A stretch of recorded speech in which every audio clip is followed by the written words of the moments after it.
Wow, what a crazy year. The middleweight adventure market has just blown up. There are so many bikes in this class, and I'm going to go through a bunch of them today, and I'm going to give you what my top three picks are, and if I was to buy one today, which bike I'd choose.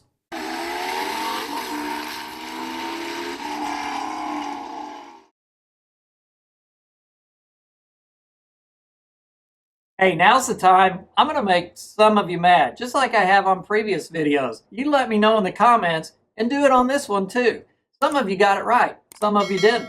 But anyway, I've got to make some decisions. I got to decide and set some ground rules for what I consider a budget bike.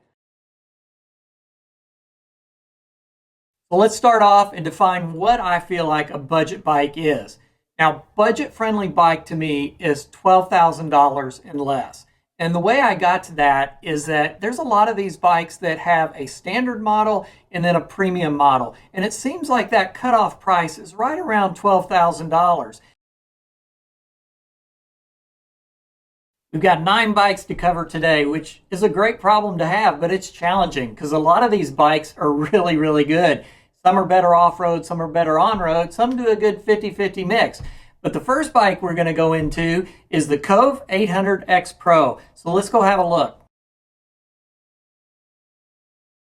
The Kove 800X Pro might be the most interesting middleweight bike that we have right now, but it's also the one with the most question marks. The Kove is light, it's fast, it's very capable off-road, and it's coming for bikes like the Yamaha Tenere or the KTM 790. The engine is a 799cc parallel twin. It's got 95 horsepower and it's got 59 foot-pounds of torque. Transmission is a 6-speed multi-plate clutch. It does come with a quick shifter, but only in limited markets. So this motor that's in the new Kove, some of you will be familiar with. It's the same motor that's in the KTM 790 Adventure and the new CFMoto 800 MTX. So we already know it makes good power. The power to weight ratio on this bike is going to be the best in class.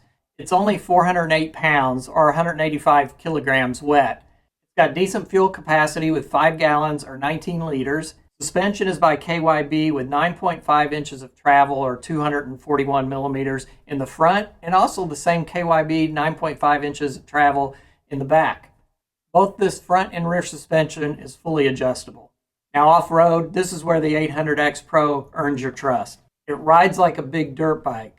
Fuel tank sits low around the engine and under the seat, and making this bike feel really narrow, and it's carrying its weight very low with a low center of gravity. Another plus with this bike, the ground clearance is 10.8 inches or 275 millimeters. Seat height is 34.5 inches or 876 millimeters. Now the wheels, we've got a 21-inch front and 18-inch rear, and they're tubeless tires. Tires are Pirelli Scorpion Rally STRs, and the brakes are by Tiasco. Now on the highway, it does surprisingly well. It feels planted, and at 70 miles per hour, there's very little vibration through the bars. But here's the thing. The wind noise is loud, the intake noise is loud, there's some mild buffeting, but it does fairly well, what you would expect from an ADV bike that is heavily dirt-oriented. Miscellaneous things about the bike, it does come with a skid plate, some crash bars, and a steering damper. The large vertical TFT screen is easy to read. There's 2 modes, Eco and Sport. Now the ABS, it's either full on, full off, front on, back off.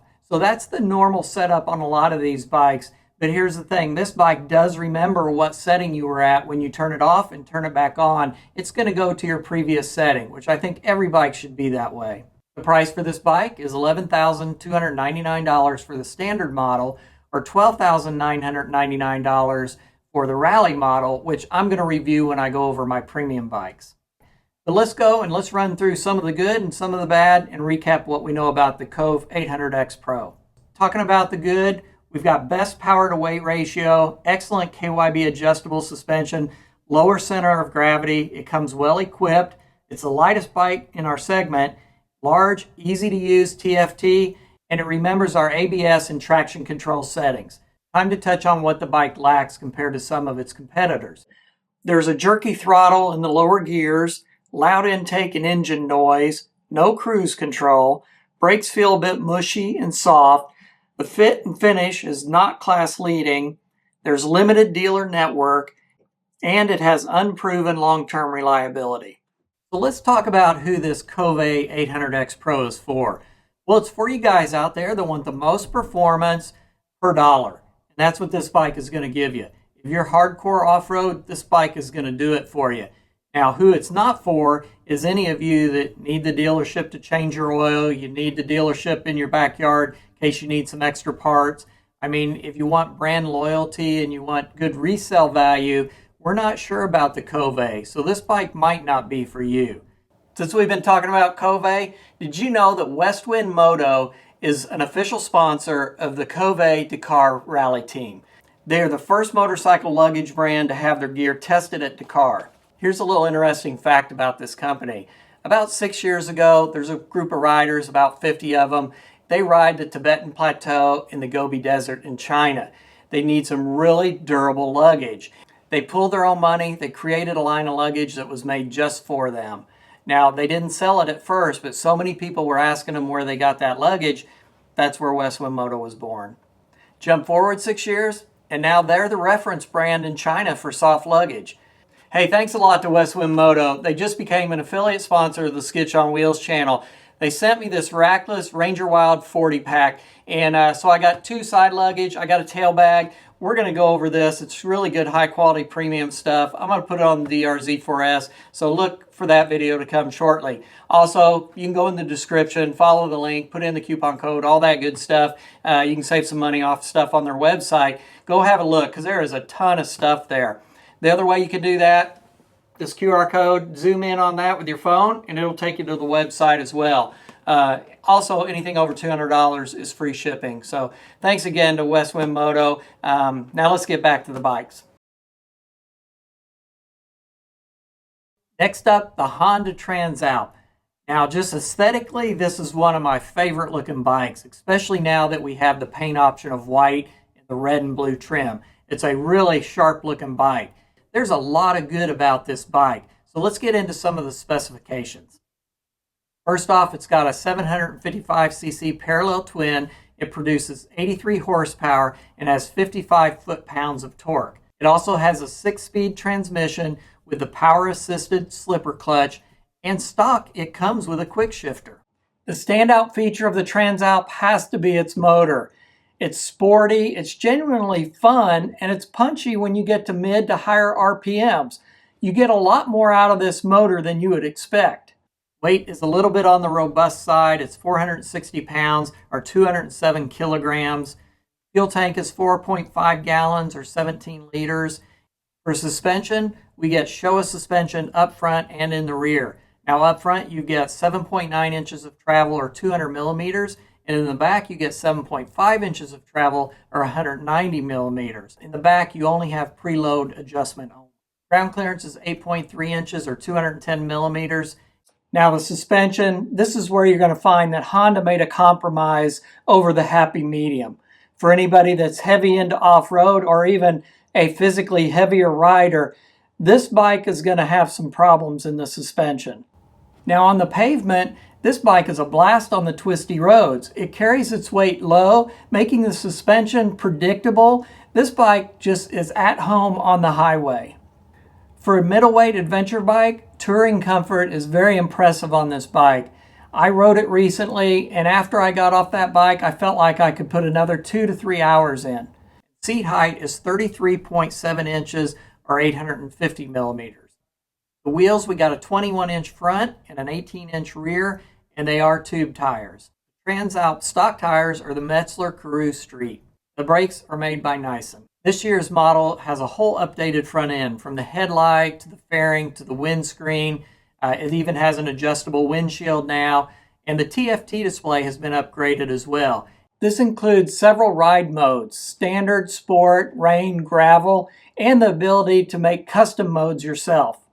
Now, surprisingly, in off-road mode, the ABS and traction control seem to work really well, enough so that riders have commented that they don't turn it off, that it's not going to limit you and get in the way, and it actually aids in your riding.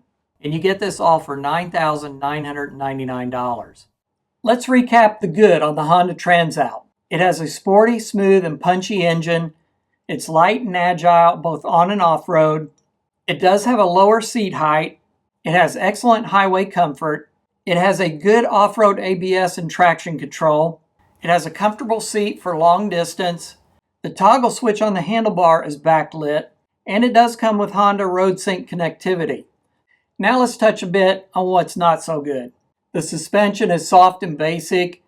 It has a low exhaust and oil pan, no cruise control, annoying TFT interface, and it does not hold ABS settings. It's difficult to adjust the rear suspension, and it doesn't come with many accessories like a USB port or handguards. A big negative here is that you must remove the fuel tank to get air filter access. So let's ask the question, who is this Transalp for? Well, I think it's for those that like to ride mostly highway, probably 70 to 80% highway, venture off to a dirt road or a gravel road, maybe take a little bit harder trail once in a while. So I think if that's your niche, then this is an excellent bike to look at. So then the next question is, who is the bike not for?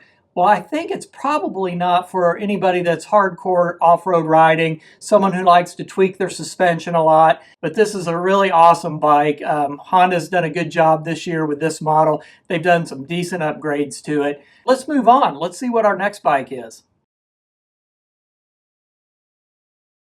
Next, let's discuss the Suzuki V-Strom 800DE. Suzuki introduced this bike back in 2023, the DE version. And with a little bit of tweaking in the suspension, I think this could be a really good 50-50 bike. So let's have a look. The engine is 776 cc's and it's a parallel twin. It has 83 horsepower and 58 foot-pounds of torque. It does come with Suzuki's 6-speed clutch assist transmission, and it has a quick shifter. Time to talk about the engine. So it does have a really good smooth mid-power, but the low range, the low torque is what's surprising in this V-Strom. Shows that Suzuki cares about the rider that's going to be in moderate off-road conditions that might be average skill level, and they don't want to keep the RPMs up, they just want to putt along. And it's going to be a whole lot more conducive to riding off-road with that type of low-end torque and that smooth low-end throttle response. Now on the highway, this bike does really well. It's got really good roll-on power. It has a comfortable seat. It has good ergonomics. Even though we think of it as a 50-50 bike, you can put some serious miles on this bike on the highway. But the biggest complaint I hear is that the engine is hot. It's warm, and it's going to heat your legs up. And if you're living in a warm environment, a warm climate, that's going to be really killer in the summer. And so you're going to have to take that into account when you buy this model. The weight is 507 pounds or 230 kilograms. The fuel tank is 5.3 gallons or 20 liters. And the suspension is Showa that has 8.7 inches of travel or 220 millimeters in the front, and also 8.7 inches and 220 millimeters in the rear. The front and rear are fully adjustable. Now, some people have noted that the suspension seems a little bit soft or undersprung for aggressive riding, but it does have 8.7 inches of travel both front and rear, and it's fully adjustable suspension, so you're going to be able to tweak that just a little bit. Add to that a very good electronics package, and I can tell you firsthand, the gravel setting and the ABS settings work really, really well. The TFT is large, it has great contrast, it's easy to navigate.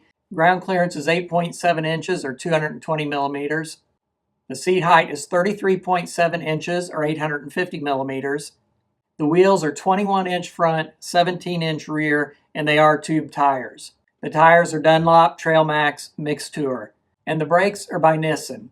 And there is an adventure model that comes with a crash bar and skid plates, and it also has 37-liter black panniers. The price is $11,709 for the standard model. Let's recap what's good about the Suzuki V-Strom 800DE. The engine has smooth, linear, refined power. It has excellent low-end torque. This bike has good off-road electronics. It's super stable both on and off-road. It has a comfortable seat and good ergonomics. It's got the best quick shifter in class. There's easy maintenance access. And last, it's incredibly reliable. So that's the good. Let's go in and look at the not so good. The number one thing is it's got significant heat on your legs. The suspension is soft and undersprung. The headlight could be a little bit stronger, so it's got poor headlight performance. There's no cruise control. no tubeless tires, and there's below average wind protection. And lastly, there's some vibrations above 5,000 RPM. So time to answer the question, who is the Suzuki V-Strom 800DE really for? Well, it's for people out there that want to do a little bit more off-road riding. And with a little bit of tweaking of the suspension, this could be a 50-50 bike. So who is the V-Strom 800DE not for? Again, it's your hardcore riders that want really good high-performance suspension out of the box. Or it might be you that don't like a lot of heat on your legs. Wah. All right, it's time to move on. Let's go see what our next bike is. If you're looking for a 50-50 ADV bike that has great off-road performance and is sporty on-road, then this KTM 790 Adventurer makes a really good case for itself. The engine is 799 cc's and is a parallel twin. It has 95 horsepower, 64 foot-pounds of torque. There is a 6-speed transmission. It does have a power-assisted slipper clutch. It does come with a quick shifter, but you have to pay to unlock that. So let's talk about this 799cc parallel twin from KTM, because there is an elephant in the room. Back in 2018 to 2020, owners were having problems with the camshaft in this bike, and it was wearing through them. But they finally, in 2024, admitted that there was a mistake and there was a problem. Now, to fix everything, they've come out with a goodwill policy stating that they will fix the problem in past bikes and if it happens in future bikes. The other thing they said is that their quality control was bad, and so they moved production of this engine over to China, and CFMoto is the one that produces this motor now. So let's get back to the bike. The power delivery on this model is very smooth and predictable, from throttle twist to rear wheel. It's got that KTM character. It's kind of lively and fun. When you go to the highway, it's very smooth. It's got very little vibration at higher RPMs, and actually cruising speed, you have lower RPMs than most of the other bikes. And you can have cruise control, but again, that's part of that tech package. The weight is 470 pounds, 213 kilograms. The fuel tank is 5.3 gallons or 20 liters. The suspension is their famous in-house WP Apex. It's got 7.9 inches of travel, 200 millimeters in the front and the rear, and it's fully adjustable. Since 2025, this model has been upgraded with the exact same suspension as what's in the 890, which is a major upgrade for this bike. So this bike really shines on the off-road. And one of the reasons is the electronics package. Now this bike has 4 rider modes. It's got street, off-road, rain, and rally. One of the things you have to do is you have to spend $800 to open that up. And that gets you the quick shifter and it gets you all the rider modes. And really, I know that's kind of a bummer. You got to pay an extra $800, but there's so much there that I think you'd be kicking yourself if you didn't pay to unlock that. The ground clearance is 9.2 inches or 233 millimeters. The seat height is adjustable from 33.1 to 33.9 inches. The wheels are 21-inch front, 18-inch rear, and surprisingly with this model, the tires are tubeless. The tires are Pirelli Scorpion Rally STRs, and the brakes are made by KTM. The 790 comes with the skid plate, the handguards, and the steering damper, and the price of this bike for the standard model is $10,999. There is an $800 additional charge to turn on the tech package. So now we've gone through the bike, let's go in and look at some good and some not so good. The good in the 790, the motor has smooth, lively, and linear power. It's best in class, hands down, with the electronics package. It's got a lower center of gravity. It has outstanding performance per dollar spent. It has a high fun factor both on and off road. And it's very capable, a true 50-50 platform. But let's go and see what's not so good. You guessed it, the $800 to unlock the tech. Also, past reliability concerns can still be a problem. The TFT screen is small at 5 inches. So that's pretty much it. Let's answer the question, who is the KTM 790 Adventurer for? Well, finally, it's for you hardcore off-road guys. Those that want the tech package. Those that don't mind paying $800 to get it. And in the rally mode, any of you that think you would really use 9 different sets of traction control. If that's your game, then this bike is for you. But who's it not for? Well, it might not be for somebody that wants to ride long distance on the highway it might not be for somebody that's just a moderate to average off-road rider. So that's the KTM 790. Let's move on to our next bike. Up next from Moto Morini is the X-Cape 700. It's an Italian-designed middleweight adventure bike that packs a ton of features for the money. Now, if you're looking for a pavement-first middleweight ADV bike and has great components and an excellent warranty, then this might be a hidden gem. So let's have a look. The engine is a 693cc parallel twin. It has 70 horsepower and 50 foot-pounds of torque. The transmission is a 6-speed power-assisted slipper clutch. Let's talk about the motor for a second. It's very smooth, very relaxed engine. There's hardly any vibration at 75 miles per hour, and it feels comfortable riding at 75. There does seem to be a hesitation at the lower RPMs, or actually between 2,500 and 4,500 RPM, there seems to be a flat spot. This bike does not have ride-by-wire, so it's going to be a simple, predictable throttle feel. However, you're not going to have any rider modes, and you're not going to have any traction control. Now, weight on this bike is 526 pounds or 238 kilograms. It has a fuel tank of 4.8 gallons or 18 liters. The front suspension is Marzocchi, 6.9 inches of travel or 175 millimeters. In the rear, it has KYB with 6.5 inches of travel or 165 millimeters. The front suspension is fully adjustable. The rear, you only have preload and rebound. Now, up front, the suspension is pretty decent. It just doesn't have a lot of travel. Where it lacks is the rear suspension. This is going to be one that if you go off-road to moderate off-road, it's going to bottom out consistently.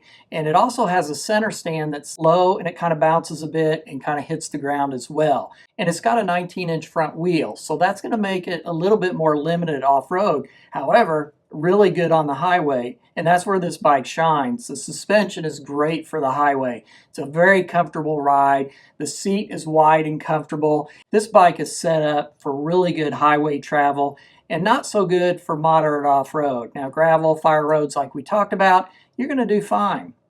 Ground clearance is 7.5 inches or 199 millimeters. The seat height is 33.3 inches or 845 millimeters. The wheels, it does have a 19-inch front and a 17-inch rear, and they are tubeless wheels. Also, the tires are Pirelli Scorpion Rally STR, and the brakes are by Brembo. So a couple miscellaneous things over last year.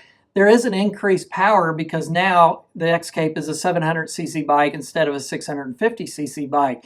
And then also the price of this bike is $8,299, which that's a pretty good value. So let's go have a look at the good and the not so good. This bike is great value for the money. It handles really well on the highway. You get a 3-year unlimited mileage warranty, and the first major service interval is at 26,000 miles. Also good are the small details about this bike. It's got the tire pressure monitoring system, it's got USB, USB-C ports, it's got adjustable windshield, it's got a dash cam, and then it has adjustable handlebars and risers. So that's the good. Let's look at the not so good. Its power is flat around 2,500 to 4,000 RPM. The rear shock is soft and bottoms easily. The center stand hits the ground easily. There is no traction control or off-road ABS, and there is no cruise control. And it has a limited dealer network. So let's ask the question, who is the X-Cape actually for? Well, it's for you guys that want to ride 80% on the pavement. Somebody that wants to take this bike back and forth to work but wants an ADV style bike, or somebody that wants to take some long distance riding and occasionally go on that gravel road or that fire road. Now, who it's not for? Again, you hardcore off-road riders. Anybody that needs the ride modes, anybody that wants the specific traction control, this bike is probably not for you. The Yamaha Tenere 700 is one of the most purpose-built middleweight ADV bikes. With its proven CP2 engine, upgraded suspension, and rider aids, this bike still remains a solid choice for real-world adventure. So let's have a look at the Yamaha T7. The engine is a 689cc parallel twin. It's got 73 horsepower, 50 foot-pounds of torque. The transmission is a 6-speed wet multi-plated clutch, and it does have a quick shifter, but it's optional. Let's talk about the CP2 engine for a minute. This engine has a reputation as being one of the most versatile and dependable engines in the whole middleweight ADV market. Reliability is a major highlight with this engine. It's often been termed as indestructible. It's going to have long service intervals, and this engine has been used in several of Yamaha's other models. The Tenere's weight is 459 pounds or 208 kilograms. The fuel tank is 4.2 gallons or 15.9 liters. The suspension is KYB 8.3 inches or 210 millimeters in the front and KYB 7.9 inches or 200 millimeters in the rear, and it is fully adjustable. Off-road, it's significantly more controlled than previous models. Riders report far less bottoming out on the bigger hits, and at higher speeds, the bike feels planted and confidence building. The T7 feels a little bit less refined when it comes to the pavement, but that's largely due to this bike being truly dirt focused and set up or prioritized off-road riding. Ground clearance is 9.2 inches or 233 millimeters. The seat height is 34.4 inches or 875 millimeters. The wheels, you get a 21-inch front and an 18-inch rear, and they are tube tires. Tires are Pirelli Scorpion STRs, and brakes are by Brembo. Let's talk about the electronics for a minute. This model does have different rider modes and traction control. Now, it does have a nice on the dash ABS switch where you can turn the ABS all the way on, all the way off, or the front on and the rear off. It also has a quick shifter up and down if you want to add that as an option. There is a new side stand, you got wider foot pegs, and the gas cap now is part of the tank, which is a nice feature. Miscellaneous, the new 6.6 vertical TFT display is really nice and clear. It does come with a ride-by-wire throttle now. There are ride modes, there is traction control. The price of the standard bike is $10,999. So let's go in and let's look at some of the good and the not so good. The bike has excellent ergonomics both for on-road and off-road. The CP2 engine is indestructible. The suspension is much improved over previous versions. It does now have ride-by-wire throttle and different rider modes. It does have a practical ABS on and off button now. It's still a very capable go-anywhere bike. So let's look at the not so good. Highway travel is just okay on this bike. There is a little bit of noise and wind buffeting. The seat can be uncomfortable for some, and it's still the most top-heavy bike in the class. This is a top-heavy bike. It always has been. Still going to be a difficult bike to pick up. And there's no cruise control and no tubeless tires. So we have to ask ourselves, who is this bike for? Well, this bike is for previous Tenere owners. If you want a very dependable, durable motorcycle that's never going to break down on you and go anywhere, long distance, you're going to be remote areas, then this is the perfect bike for you. So who is this bike not for? Well, this bike isn't for those that want to hit the pavement, want to be super comfortable when traveling long distances, and it might not be for someone that's a little bit older, a little bit shorter, and has trouble picking up a heavy bike. You're going to go on the internet and look at people picking up this bike, and there's usually two people to pick this thing up. So let's go, let's have a look at our next bike. Kawasaki's KLR 650. What do we do with this bike? It's got something to do with a doohickey and a thermobob, and there's been talk about it for years and years. But it remains one of the most popular ADV bikes of all time. So let's have a look at it. The KLR's engine is a 652cc single cylinder. It's 40 horsepower, has 39 foot-pounds of torque. The transmission is a 5-speed wet multi-plated clutch. So the KLR 650 motor. It does have great low-end torque, which makes it a good off-road bike. However, this motor does have a few flaws that are well known, and one of those is the doohickey. That has to do with the chain tensioner inside the motor, and it does need to be replaced within 5,000 miles. If that chain tensioner slips down, it can cause some permanent damage inside the motor. The other thing is a thermobob. So basically, this engine can't regulate its temperature, and the thermobob is an item that will keep it at a constant, even temperature. Yeah, this engine isn't perfect. It is dated. You get vibrations at speed. It's got modest horsepower, but it's really reliable and durable. KLR's weight is 460 pounds or 208 kilograms. The fuel tank is 6.1 gallons or 23 liters. The suspension is made in-house by Kawasaki, and it's got 7.9 inches or 201 millimeters in the front and 8 inches or 203 millimeters in the rear. The front suspension is not adjustable. The rear suspension has preload and rebound. It's really a basic suspension. The minute that you head off-road and do some moderate off-road riding, that suspension is going to fail you. It's not going to be capable to do what you want it to do. It's going to bottom out frequently. Now, as far as the highway goes, it's a really good, decent ride on the highway. The ground clearance is 8.3 inches or 210 millimeters. The seat height is 34.3 inches or 871 millimeters. That's for the standard model.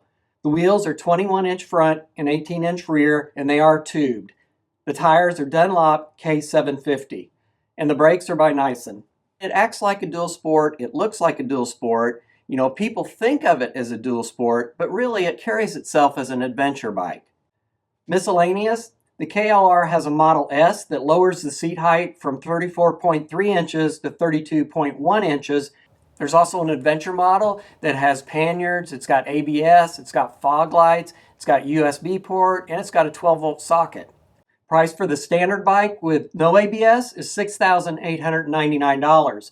So that's a look at the KLR 650. Let's see what's good and what's not so good. The good, it's easy to ride, it's confidence building, it's hard to beat for the money, it's comfortable, stable on the highway, it has plenty of low-end torque, it has low maintenance intervals, it's easy to work on, it has proven durability, and it has a dual sport feel with ADV capability. But there are some not so good, so let's take a look. The not so good, it is heavy and underpowered for its weight. It has really basic suspension and limited adjustments. The brakes are just okay. The skid plate, crash bar are weak. As we talked about, there is possible oil consumption at highway speeds. It requires a doohickey upgrade, and it requires a thermobob upgrade. So let's ask the question, who is this KLR 650 really for? Well, it's those that want durability over performance. Those that want a simple bike that's easy to maintain. Someone that wants to go from point A to point B, but they don't care how long it takes. And it could be for that rider that's brand new and wants a bike that's not as intimidating to ride off-road. Now, who is this bike not for? Well, it's for those that want serious off-road performance. They want a suspension that's good out of the box. They want the latest tech. They want to get from point A to point B as quick as they can. So this bike, it's not fast, it's not fancy, but it's going to get you to where you need to go. So that's the KLR 650. Let's head and look at our next bike.